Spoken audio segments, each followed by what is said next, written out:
প্রজাতান্ত্রিক ভারতবর্ষের সর্বোচ্চ পদে যিনি আছেন তাকে মমতা বন্দ্যোপাধ্যায় এবং তার প্রশাসন যেটা করেছে অন্যায়, যেটা করেছে সেটা সংসদীয় গণতন্ত্রের পক্ষে বিপজ্জনক।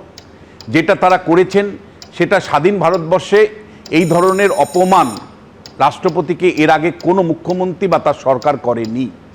আমি খুব পরিষ্কার করে বলতে চাই, আমরা চিন্তিত, আমরা আতঙ্কিত যে এইভাবে যদি সাংবিধানিক পদগুলোকে রাজনীতিকীকরণ করা হয় দলীয় স্বার্থে, তাহলে আমাদের এই সংসদীয় গণতন্ত্র অচিরেই বিপন্ন হবে।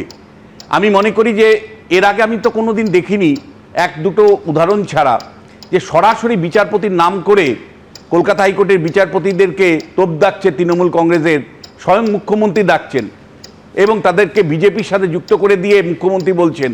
মানে সংবিধানে হাইকোর্টের বিরাট জায়গা, সেই হাইকোর্টের বিচারপতি রাজশেখর মান্তাকে নিয়ে অভিষেক বন্দ্যোপাধ্যায় থেকে শুরু করে মমতা বন্দ্যোপাধ্যায় কিভাবে একের পর এক মানে দাগিয়েছেন।